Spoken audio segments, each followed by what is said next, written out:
Morning students, good morning students, how are you? I think you are very fine at your place. Now beta, today I am going to teach you history second book and last chapter. Now today I am going to teach you a unified force, just sovereignty as social contract, capital city and the Mughal court of this chapter. Unified forces means ऐसी कौन सी force थी जो different type की communities को एक बना के रख रही थी। जो रूलर होता है, रूलर के पास में जो फोर्स होती है, उसी फोर्स के जरिए वो डिफरेंट कम्युनिटीज के बीच में कॉम्बिनेशंस बना के रखते हैं। जैसे भी कोई डिस्प्यूट होता है उसको ज़्यादा से ज़्यादा कोशिश की जाती है उसको सॉल्व करने की। सो अकबर जो था, अकबर ने, अबुल फजल ने सुलह कुल एक सिस्टम था, उसके अकॉर्डिंग उन्होंने यूनिफाइड फोर्स बना रखी थी। इनके रीजन में all the peoples are treated equally, सभी को ट्रीट इक्वली किया जाता था एक कंडीशंस के लिए कि सभी के सभी जो पीपल्स हैं, कम्युनिटीज के जो लोग हैं, वो स्टेट के अगेंस्ट कोई भी कॉन्स्पेरेंसी नहीं करेंगे। स्टेट के अकॉर्डिंग, रूलर के अकॉर्डिंग कोई भी गलत बात नहीं करेंगे।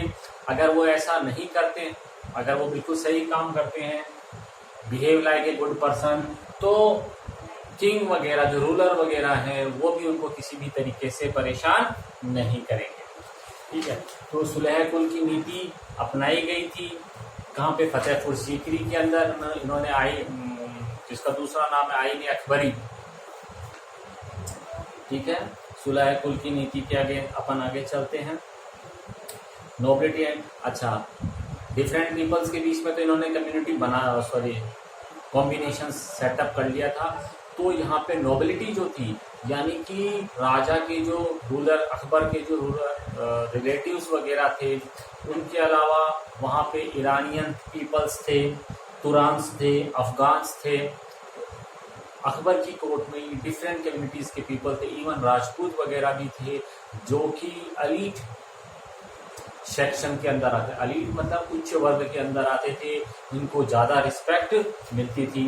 इनकी जो पोजीशन है कोर्ट के अंदर, जैसे मैंने बताया, ईरानियन भी थे, तुरान थे, अफगान थे, राजपूत थे, इन सभी को कोर्ट में प्रेजेंट होते थे। और अभी अपन ने लास्ट टॉपिक में पढ़ा था, नहीं अभी खैर आगे आएगा, आगे ही पढ़ेंगे अपन, इन लोगों की सर्विस के अकॉर्डिंग इनकी रेपुटेशन उस कोर्ट के अंदर होती थी। जिसने राजा के लिए जितना काम किया होता था, राजा उनकी रिस्पेक्ट उतनी ही ज्यादा करते थे। अकबर जो थे, अकबर के ड्यूरेशन से पहले यहाँ पे नॉन मुस्लिम पीपल से जजिया टैक्स कलेक्ट किया जाता था। ठीक है, और अगर वो प्रिविलेज टैक्स भी उनको देना पड़ता था, पिलग्रिमेज टैक्स जो है वो भी देना पड़ता था।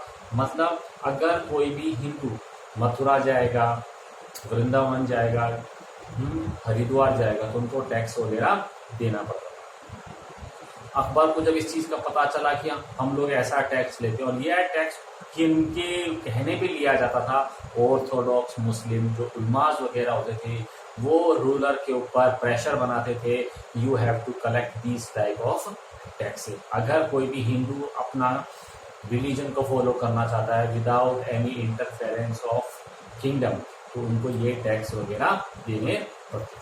तो जब अकबर को इस चीज के बारे में पता चला, अकबर जो था सभी पीपल से एक साथ, सभी पीपल को इक्वली ट्रीट करता था। जब उनको पता चला तो उन्होंने इस प्रकार के जो टैक्सेस वगैरह थे उनको लेना बंद कर। पता चलता है आने वाले टाइम से कि इस प्रकार के जो टैक्सेस थे शाहजहां के टाइम में भी और औरंगजेब के टाइम में भी नहीं दिए जाते थे। ठीक है, based on religious, Akbar abolish the tax on pilgrimage in 1563। Underline कर लेना इसको, कब हटा दिया गया था, एमसीक्यूज में आ सकते हैं। जजिया पिलग्रिमेज टैक्स इन 1563 में, और जजिया टैक्स जो था 1564 में एबॉलिश कर दिए गए। रिलीजियस डिस्क्रिमिनेशन होता था इनकी वजह से। Instruction were sent to the officers of the empire to follow the president of सुलेकुल इन एडमिनिस्ट्रेशन। ऑफिसर्स के पास में इंस्ट्रक्शंस क्लियर भेज दिए गए थे कि अब हमें सुलह कुल जो था उसी के अकॉर्डिंग अपन को रूल करना है और किसी भी रिलीजन के साथ में, रिलीजियस पीपल के साथ में कोई डिस्क्रिमिनेशन नहीं किया जाएगा। अच्छा, इसके अलावा जो रूलर्स होते थे वो रिलीजियस प्लेसेस के लिए मेंटेनेंस का खर्चा भी देते थे। जैसे मान लीजिए कि मंदिर है वो वॉर में टूट गया है तो उसको ठीक कराने का खर्चा भी रूलर जो थे अकबर वगैरह ये दिया करते थे। चाहे वो मंदिर हो, सिखों का गुरुद्वारा हो, कोई भी रिलीजियस प्लेस हो, उसके लिए डोनेशन स्टेट गवर्नमेंट बाकी देती थी। Grants were later issued by the repair as we know the reason of the Shah Jahan and Aurangzeb. हालांकि इस प्रकार के ग्रांट जो है शाहजहां और औरंगजेब के टाइम में भी दिए गए थे। हालांकि during the reason of the latter the jizya were reimposed on non Muslim subject. Aurangzeb के टाइम में जजिया जो टैक्स था वापस से नॉन मुस्लिम पीपल के ऊपर लगा दिया। Just sovereignty as social. Sovereignty का मतलब होता है बेटा एनी पर्सन, अ पर्सन से इंडियन है, सवर्जिन कंट्री है, means a person who is totally independent for taking internal और एक्सटर्नल डिसीजन। कि मतलब कि कोई भी जो अकबर के टाइम में जो पीपल्स थे उनको सवर्जिनिटी मिली हुई थी, यानी कि वो जो चाहे वो कर सकते हैं without any interference of the state government. राजा की बार बार उनके कामकाजों में इंटरफेयर नहीं करेंगे, इसको ही सवर्जिनिटी कहा जाता है। लेकिन उनके लिए उनको एक सोशल कॉन्ट्रैक्ट करना पड़ता था। सोशल कॉन्ट्रैक्ट मतलब राजा उनको कुछ चीज़ों की सुरक्षा देता था, सेफ्टी देता था, जैसे जान की, प्रॉपर्टी की, सम्मान की और विश्वास की। कि विश्वास का मतलब हो गया कि राजा उनके साथ में कभी भी कुछ बुरा नहीं करेगा, यह है वहाँ के पीपल्स में विश्वास था। इसके लिए ही झरोखा सिस्टम राजा अकबर ने चालू किया था, ताकि पीपल्स जो है, जैसे मोदी सरकार है, मोदी जी हैं, ये जनता के सामने रूबरू होते हैं, मन की बात करते हैं। मन की बात किस लिए करते हैं? क्योंकि बार बार पीपल मोदी को देखे। इससे पहले डॉक्टर मनमोहन सिंह थे, वो कभी आते ही नहीं थे। तो हर लीडर को चाहिए कि वो जनता के साथ में डायरेक्ट कनेक्ट हो, जो नहीं कि जनता को उन्होंने क्लियर कट मना कर दे कि ना भाई मेरे पास काम ज़्यादा है, मैं नहीं हूँ। इस तरीके से Abul Fazl define sovereignty as a social contract. The empire protect the four essence of his subject. बेटा इसको भी अंडरलाइन कर लेना, एमसीक्यूज में आ सकता है कि राजा इनमें से किस चीज की प्रोटेक्शन की गारंटी नहीं लेता था, आ सकता है, या इनमें से किस चीज की गारंटी लेता था। फिर and in return demand obedience and a share of resources. अच्छा, contract sovereignty as a social, कि राजा उनके किसी काम में इंटरफेयर नहीं करेगा, प्लस में उनको किस चीज़ की प्रोटेक्शन भी देगा। बदले में जो सोशल कॉन्ट्रैक्ट होगा, यानी कि पीपल्स जो हैं वो उनको रिटर्न में कुछ देंगे। क्या देंगे? रिसोर्सेज में शेयर देंगे। जो रिसोर्सेज वो प्रोड्यूस करते हैं उसमें से वो शेयर देंगे, प्लस में राजा को रिस्पेक्ट देंगे। रिस्पेक्ट में टू टाइप की होती है, एक को देख लिया, देखने के बाद में गुड आफ्टरनून, गुड इवनिंग किया, और एक मन में श्रद्धा रखी, नहीं मेरा राजा सर्वोपरि है, वो मेरा कभी भी बुरा नहीं कर सकता। और एक अरे पागल आदमी है, नमस्कार कर रहे हैं मेरा मन, उसको अब्यूजिंग कर रहे हैं, तो वो गलत है। ठीक है, only just sovereign were thought to be able to honour the contract with power and divine guidance. अच्छा, यह जो ऑनर जो था उसको जो मिला हुआ था वो पावर की वजह से और डिवाइन गाइडेंस, मतलब उनको देवीय शक्ति मिली हुई है, यह सोच के पीपल जो है उनको रिस्पेक्ट वगैरह दे, पावरफुल भी है इस तरीके से। अच्छा, इसके अलावा जो पेंटर्स जो थे वो कई चीजें और, यानी कि they were use different type of symbols for showing that कि in this region ruler always follow the justice. कि मतलब कि वहाँ के जो पेंटर थे वो कई और चीज़ों के जरिए, साइन सिंबल्स के जरिए वो यह रिप्रेजेंट करवाते थे कि यहाँ पे न्याय मिलता है। ठीक है, और वो अपनी पिक्चर के जरिए दिखाते थे कि यहाँ पे जो राजा है वो सर्वोपरि है, बाद में बाकी चीजें। जैसे ये आपको पिक्चर दिखाई दे रखी है, इसको देवीय शक्ति मिली हुई है, ये देखो टॉम वगैरह हो गया, ये भगवान के साथ में इनका रिलेशन है। इसी तरह ही यहाँ पे लॉयन और गोट दिखाई गई है एक साथ में कि कोई भी किसी का बुरा नहीं करता। इसको आप एक बार देख भी लेना। Number of symbols were created for visual representation of the idea of justice which come to stand for the highest virtue of Mughal monarchy. One of the favorite symbol issued by the artist was the lion, और जो मैंने भी आपको बताया lamb, वो बहुत अच्छा था। इसमें दिखाते थे कि यहाँ पे सभी पीपल पीसफुली रहते हैं। This was meant to signify a realm with both the strong and the weak could exist in harmony. यहाँ पे जो पावरफुल है वो भी और जो कमजोर है वो भी सभी मिलकर एक साथ यहाँ पर रहते हैं। Court scenes from the illustrated Badshahnama play such मोट। अच्छा, इसी प्रकार की बादशाहनामा जो बुक थी, किसने लिखी थी बादशाहनामा, कितने इसके वॉल्यूम थे, किसने कौन सा वॉल्यूम पूरा किया था, ये ध्यान रखना। ठीक है, तो बादशाहनामा में भी दिखाया गया है और इस प्रकार की जो साइन थे वो एम्परर की जो थ्रोन थी, सिंहासन जो था वहां पर दिखाए गए थे। अब लेते हैं कैपिटल सिटी। जब जब भी मैंने कितनी बार आपको कई बार बोला है, जैसे जैसे रूलर्स आते जाते हैं उनकी जो कैपिटल है वो चेंज होती जाती है। आज मैं किंग बन गया तो मैं किसी पर्टिकुलर प्लेस को कैपिटल बनाऊंगा, मेरे बाद कोई दूसरा बन गया तो जहां उसको लगेगा कि हाँ यहाँ में से तो कैपिटल में ही वो रूलर रहता है।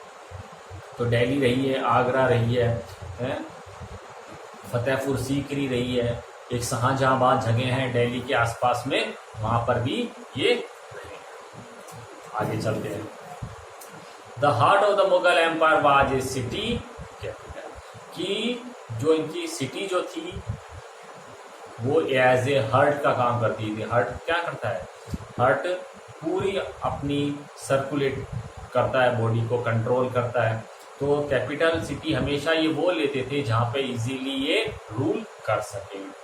The capital city of the Mughal frequently shifted during the 16th and 17th century. Frequently बार बार 16th और 17th सेंचुरी में कैपिटल चेंज की गई थी। क्वेश्चन आ सकता है किस ड्यूरेशन में कैपिटल चेंज की गई है, ऑप्शन दे दी जाएंगे 15, 16, 16, 17, 18, 19।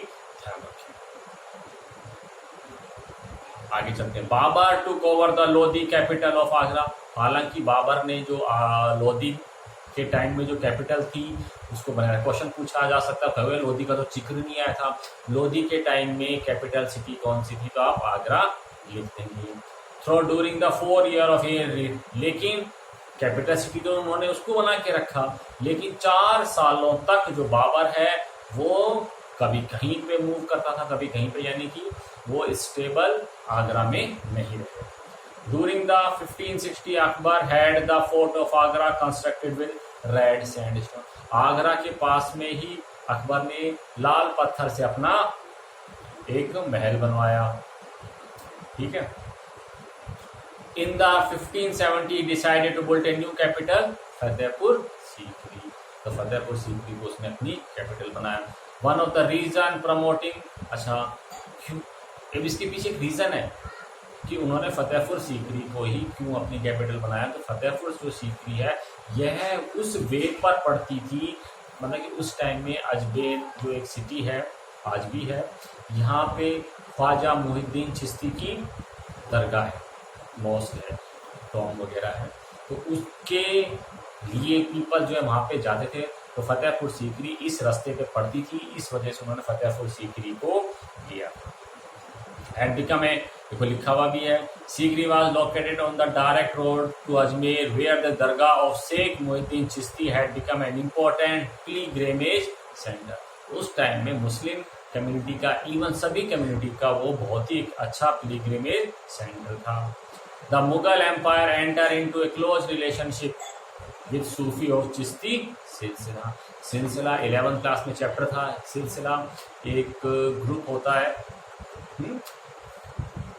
मुगल एम्परर जो थे इन चिश्ती सिलसिला के साथ में डायरेक्ट कांटेक्ट में रहते हैं। ये दिखाने के लिए बेटा हमेशा, आज भी देख लो, पुराने टाइम में भी देख लो, जितने भी पॉलिटिकल पार्टीज हुए हैं, रूलर्स हुए हैं, उन्होंने कहीं ना कहीं किसी ना किसी धर्म गुरु को से आशीर्वाद लेते हैं, दिखाने के लिए कि यहाँ पे हम उस धर्म से जुड़े हुए हैं। उन धर्म गुरु के जितने भी चेले वगैरह होते हैं उनका डायरेक्टली इनडायरेक्टली उनको सपोर्ट मिलता है। अच्छा, Akbar commissioned the construction of the white marble tomb for Sheikh Salim Chishti next to the majestic Friday Mosque at Sikri. Akbar ने अपने लोगों को कहा कि इनका शेख सलीम चिश्ती की जो दरगाह है उसको फतेहपुर सीकरी के आसपास ही बनाया जाए ताकि लोग बाग उस एरिया में भी उनके साथ मिलने के लिए आए, दिखाने के लिए भी देखो अपन इनके कितने रिलेशन में। एम नॉर्मल आर्क गेटवे, एक बुलंद दरवाजा बनाया गया था। बुलंद दरवाजा किस लिए बनाया गया था, एमसीक्यूज में पूछ सकते हैं। जब अकबर ने गुजरात स्टेट के ऊपर अपना एक्वायर कर लिया था तो उन्होंने उसके लिए ये दिखाने के लिए कि मैंने गुजरात फतेह कर ली, तो इस चीज़ को दिखाने के लिए उन्होंने बुलंद दरवाजा जो था फतेहपुर सीकरी में बनवाया। तो क्वेश्चन आ सकता है बुलंद दरवाजा कहाँ सिचुएटेड है, तो फतेहपुर सीकरी आप देखते हैं। Remain visitor of the Mughal victory in Gujarat in 1585 the capital was transferred to Lahore to bring the, अच्छा फिर इसके बाद में 1585 में कैपिटल को कहाँ शिफ्ट कर दिया, लाहौर में। लाहौर में क्यों शिफ्ट कर दिया, ताकि नॉर्थ वेस्ट वाला जो एरिया जो था उस एरिया के ऊपर आसानी से कंट्रोल किया जा सके। Akbar closely watch the frontier for 13 या 13 सालों तक अकबर ने उस एरिया, उनको कहीं खबर मिल गई होगी, जैसे उस टाइम में उज्बेक वगैरह भी थे, ईरानियन वगैरह भी थे, कहीं इंडिया के ऊपर अटैक ना कर पाए, क्योंकि उस टाइम में इंडिया को गोल्डन चिड़िया के नाम से, बर्ड के नाम से, स्पैरो के नाम से जाना जाता था। सभी चाहते थे कि वहाँ जाएं, लूटपाट करके आएँ। तो अगर उस नॉर्थ वेस्टर्न लाहौर में वो ये रहेंगे तो जल्दी से कोई भी अटैक नहीं करेगा। आगे चलते हैं। Shah Jahan pursued sound fiscal policies and accumulated enough money.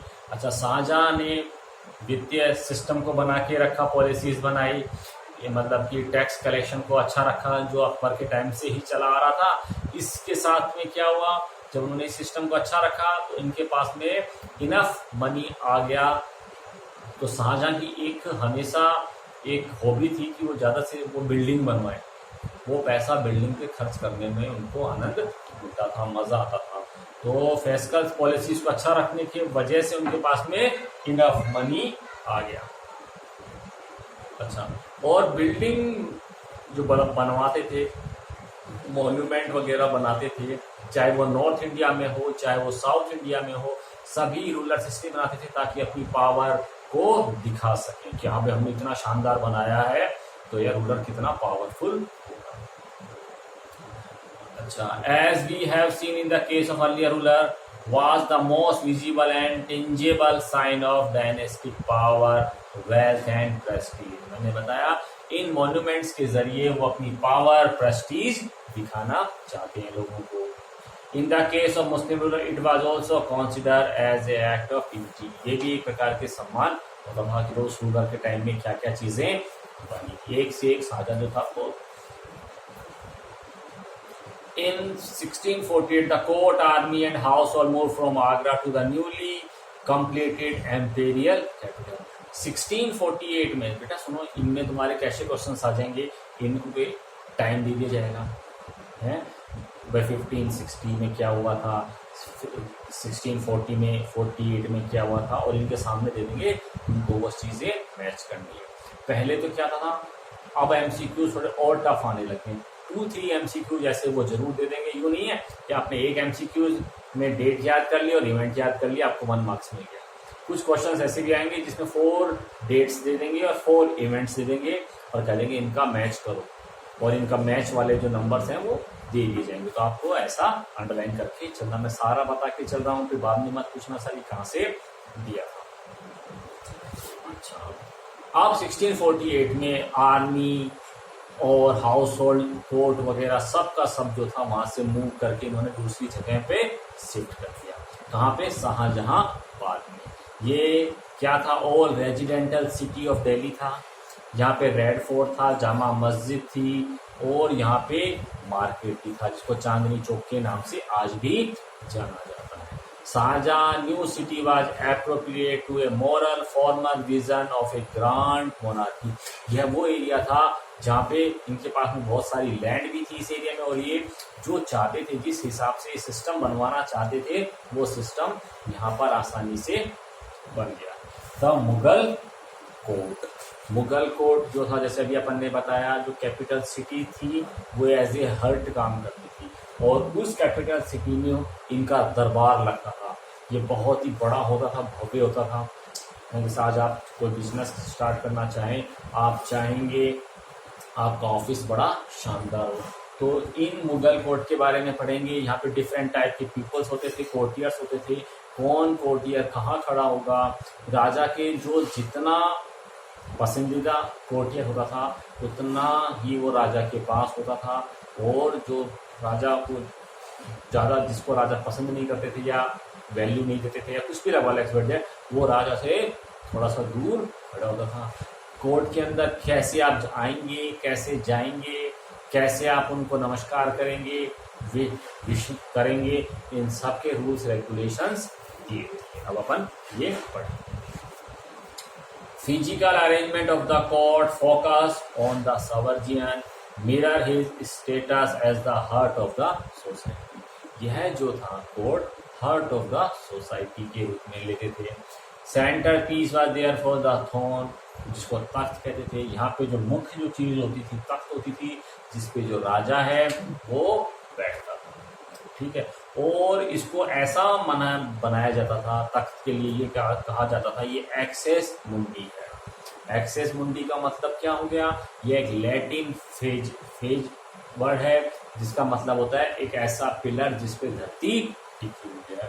तो मुगल कोर्ट में जो सबसे इंपॉर्टेंट हो गया एम्पायर, उस एम्पायर में फिर इंपॉर्टेंट हो गया कैपिटल सिटी, उस कैपिटल सिटी में फिर इंपॉर्टेंट हो गया मुगल कोर्ट, और फिर उस मुगल कोर्ट में सबसे इंपॉर्टेंट क्या है, तख्त है, जहाँ पे राजा बैठते।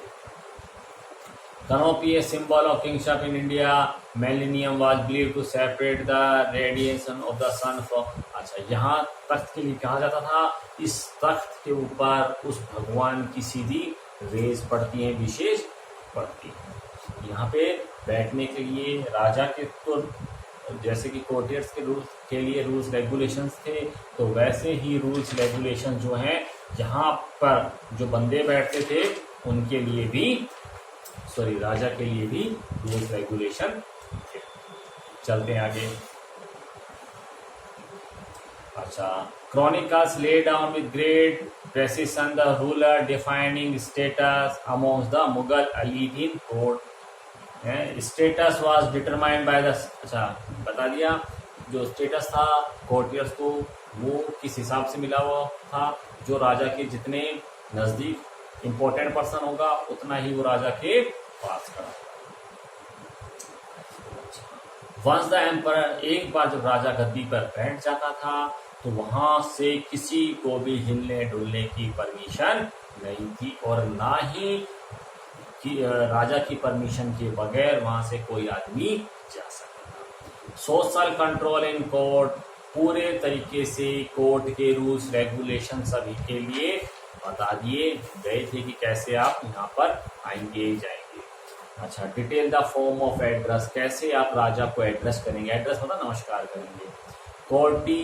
कोर्टियर्स एंड स्पीच, अच्छा किस प्रकार की लैंग्वेज है आप इस्तेमाल करेंगे, ठीक है। कोई भी एडिकेट जो था, शिष्टाचार जो था आपको पूरा करना पड़ेगा, और छोटी सी भी गलती अगर आप कर देंगे तो आपको उसी टाइम ऑन द स्पॉट उसका पनिशमेंट मिलेगा।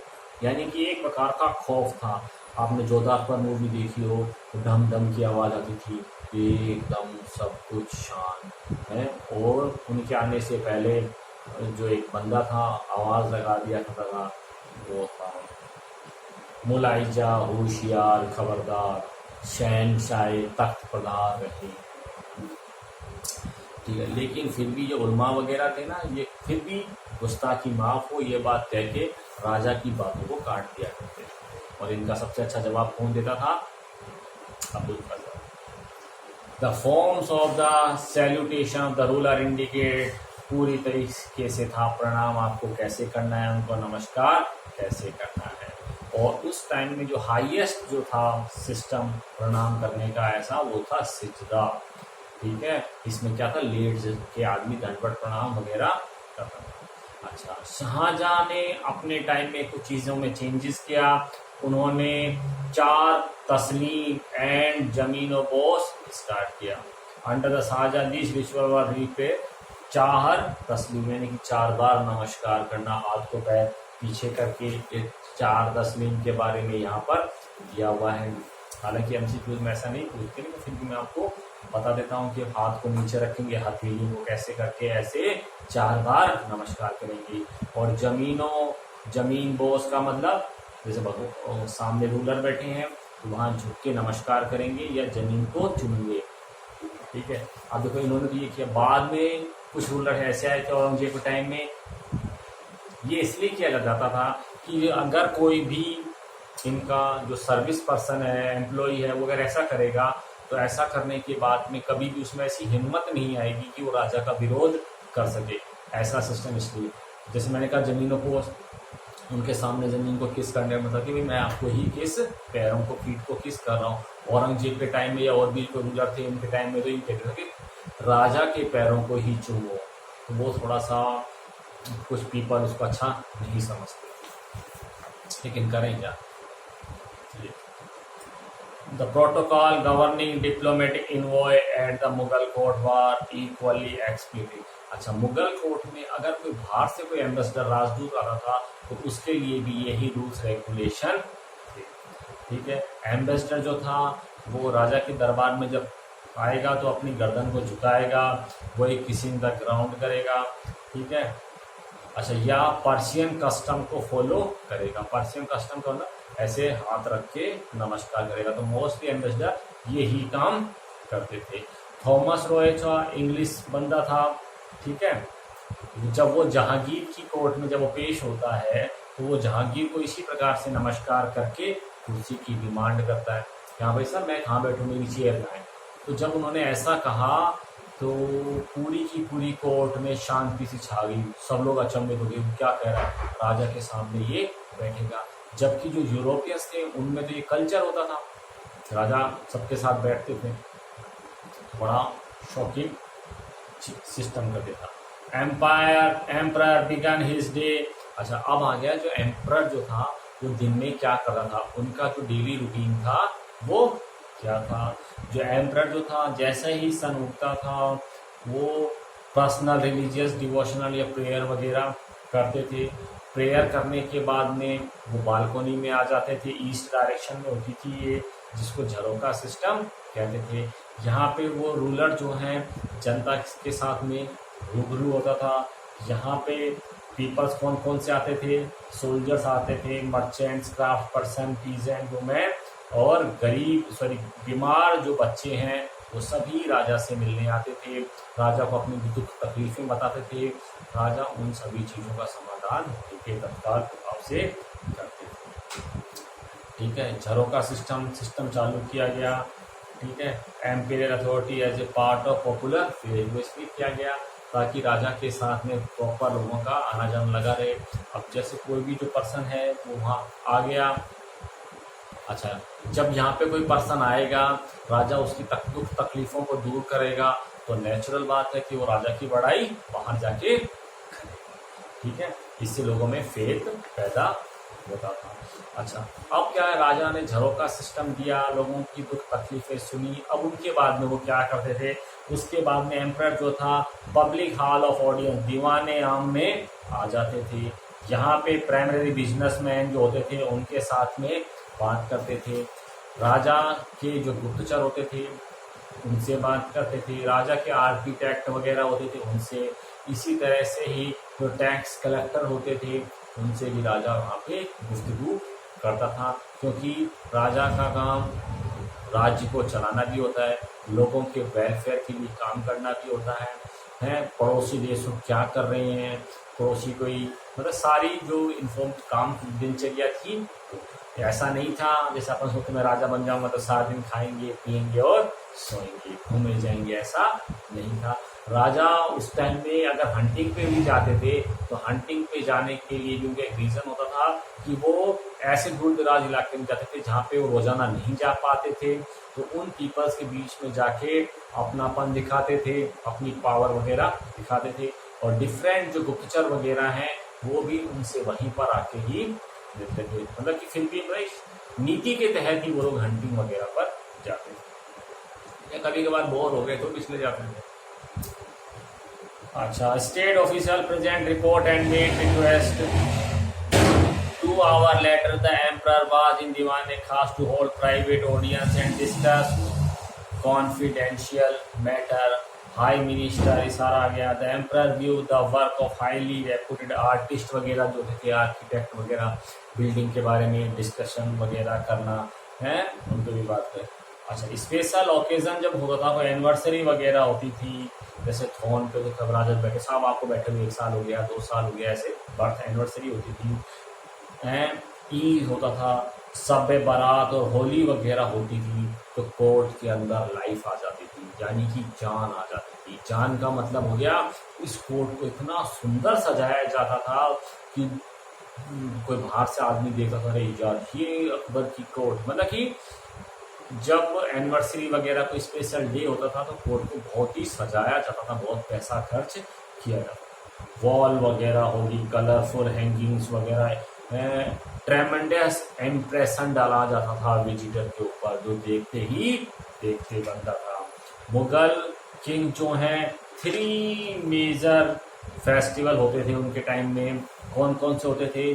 सोलर और लूनर बर्थडे, मतलब कि मुस्लिम जो हैं चंद्रमा वाले कैलेंडर को फॉलो करते थे, हिजरी कैलेंडर को, और इसी तरह की हिंदू हैं वो सोलर कैलेंडर को फॉलो करते हैं। तो इन दोनों कैलेंडर के अकॉर्डिंग जो रूलर का जो बर्थडे होता था तब वो सेलिब्रेट किया जाता था, और इसी तरह ही ईरानियन जो न्यू ईयर था, ठीक है, जिसको नौराज बोलते थे, अंडरलाइन कर लेना इसको, नौराज बोलते थे, तब ये सेलिब्रेट किया जाता था। अच्छा, अब जब राजा का जब बर्थडे होता था तो क्या होता था, राजा को डिफरेंट टाइप की कमोडिटी से तोला जाता था और वो सारी चीजें दान में दी जाती थी। इस राजा का बर्थडे हो गया, अबुल फजल कहेगा महाराज आपकी वजन के अकॉर्डिंग मैं गेहूं बांटूंगा, इस तरीके से राजा भी बांटता होगा जनता की भलाई। अब नेक्स्ट टॉपिक लेते हैं टाइटल्स एंड द गिफ्ट्स। अब टाइटल्स का मतलब हो गया पदवी, कि जो भी राजा के लिए काम करेगा तो उसको पदवी मिलेगी, जो जितना अच्छा काम करेगा उसको उतनी ही बड़ी पदवियां मिलती जाती हैं। तो जैसे क्या होता है, जैसे आज अपने सिस्टम तो नहीं है, जैसे लाल बत्ती की कार होती है, यानी कि वीआईपी कल्चर जो फॉलो किया जाता है, तो उस टाइम में जो वीआईपी जो कल्चर है वो पदवी के अकॉर्डिंग फॉलो किया जाता था। तो किसी आदमी को कोई रेपुटेटेड रिगार्ड मिल गया तो राजा के जो सैनिक वगैरह हैं उनको कभी परेशान उनको नहीं करते थे, और ऐसे लोगों की कोर्ट में भी चलती थी, ठीक है। अच्छा, राजा के सामने जब प्रेजेंट होते थे ये बंदे तो खाली हाथ नहीं होते थे, राजा को डिफरेंट टाइप के गिफ्ट्स वगैरह देते थे, ठीक है। अच्छा, कई बार जैसे मैं आपको पदवी की बात करिए, टाइटल्स की बात करिए, ये टाइटल्स खरीदे भी जाते थे राजा को। जैसे पॉलिटिकल पार्टीज होती है ना, सीट खरीदते हैं भाई, आप बैरों से मुझको MP MLA का टिकट मिल जाए, तो ये जो बंदे हैं ये वहां जाके पैसा खर्च करते हैं। चलो, granting title was adopted to the Mughal emperor at the time of coronation or victory over any enemy. Mostly जो टाइटल्स वगैरह हैं ये कब दिए जाते थे, या तो राजा के राज्याभिषेक के समय दिए जाते थे, या कोई विजय प्राप्त कर लिए किसी दुश्मन पे, भाई किसी सैनिक ने अच्छा काम किया है तब दिए जाते थे। हाई साउंडिंग, अच्छा जब ये टाइटल दिए जाते थे तो बहुत ही ढोल नगाड़ों के साथ में ऐसा एटमॉस्फेयर क्रिएट कर दिया जाता था। Mughal coin carry the full title of the ringing emperor with legal protocol, मतलब वो ऐसे नहीं चुपचाप दे दिया किसी को टाइटल, बहुत भव्य वगैरह के साथ में दिया जाता था। राजा महाराजाओं को भी टाइटल मिलते थे, जैसे शहनशाह अकबर, राजाओं का राजा वगैरह, ऐसे टाइटल इनको भी मिलते थे। द ग्रांटिंग ऑफ, अच्छा कोई राजा महाराजा होता था बैठते थे तो भी कॉइन्स वगैरह सिक्के वगैरह हैं वो भी चलाए जाते थे। अच्छा, जो टाइटल्स जो हैं मिलते थे वो उन लोगों की पॉलिटी, मतलब कि उन लोगों के काम के अकॉर्डिंग मिलते थे। अच्छा, इसी तरह कुछ एग्जाम्पल्स भी हैं, जैसे Asif Khan for one of the highest minister originate with Asaf Khan मिला था है। प्रॉपेट किंग सुलेमान आसफ खान, ये जो पदवियां हैं ये पीपल्स को दी जाती थी। मिर्जा राजा जो था, मिर्जा राजा की जो उपाधि थी औरंगजेब ने दो लोगों को दी थी, किनको जय सिंह नाम था और दूसरा जसवंत सिंह नाम था, इनको दी गई थी। अच्छा, ये जो टाइटल हैं ये कमाए भी जाते थे और पैसों से खरीदे भी जाते। कमाए जाते थे मतलब वो काम ऐसा करते थे, सर्विस अच्छी करते थे उस वजह से, और कई बार पैसों से। पैसों के लिए एग्जाम्पल आ रहा है, मीर खान जो था उसने 1 लाख दिए थे औरंगजेब को अपने नाम के आगे ए वर्ड जोड़ने के लिए, जिसकी वजह से उनका नाम आमिर खान हो जाए। अदर रिवार्ड जो थे, रोब ऑफ ऑनर, खिलत होता था। इसमें क्या होता था, खिलत का मतलब होता था राजा जिन कपड़ों को पहनता था उन कपड़ों को भी टाइटल के रूप में दे दिया जाता था। जैसे कोई आपने फिल्मों में भी देखा होगा, महाराज आपकी विजय हो गई है, तो राजा के गले में सोने की हीरो जवाहरात की माला होती थी, फौरन जो खबर देने वाले को दे दिया जाता था। ऐसा सुन देखा भी होगा आपने। तो इसी तरह ही जो राजा जो कपड़े पहनते थे तो वो कपड़े बेशकीमती होते थे, उनके ऊपर प्रीशियस स्टोन्स वगैरह लगे हुए होते थे। तो राजा जब अच्छी खबर सुनता था तो ऐसी चीज़ें भी वो लोगों को दे दिया करते थे। ठीक है। अच्छा, इसके अलावा और माना जाता था कि राजा ने जब ऐसी चीज़ दी है तो राजा की ब्लेसिंग जो है उस बंदे को मिल गई। इसी प्रकार से दूसरा एक गिफ्ट और था सरापा, ये राजा वगैरह देते थे। टूनिक, ए टर्बन एंड ए सलास, भाई अपनी टर्बन वगैरह उतार के दे दी किसी को। इसी तरह ही सास, पटाखा होता था। Jewel ornament were often given as gift by the emperor, पता नहीं ना, जवाहरात से बनी हुई जो चीज़ें हीरे जवाहरात हैं ये भी दे दिया करते थे। इसी अलावा लोटस ब्लॉसम था, set with jewels. Padma was given only in exceptional circumstances, जैसे के बाद कोई छड़ी वगैरह होती थी वो भी एक्सेप्शनल केसेस में ही दी जाते थे सभी को। अच्छा, कोर्टियर जो थे, अगर राजा के पास जा रहे हैं, कोर्टियर मतलब जो राजा दरबार में है वो तो है, जैसे बाहर का कोई दूसरा है भाई, जैसे मान लीजिए अपनी कहाँ है, दिल्ली में उनका कैपिटल है, वो उस कैपिटल में महाराष्ट्र का कोई राजा महाराजा या वहाँ का कोई एम्बेसडर या राजा का भी कोई नुमाइंदा जो वहाँ एम्प्लॉयड है रिपोर्ट देने के लिए वहाँ आएगा, या जिसको जमींदार सिस्टम वगैरह मिली हुई है, तो राजा के पास में खाली हाथ वो नहीं आएगा, कुछ ना कुछ लेकर आएगा, जिसको नज़र बोलते हैं, नजराना बोलते थे। इसके अलावा छोटा अमाउंट होता था उसको तो नज़र बोलते थे, और जो बड़ा अमाउंट देता था उसको पेशकश बोला जाता था।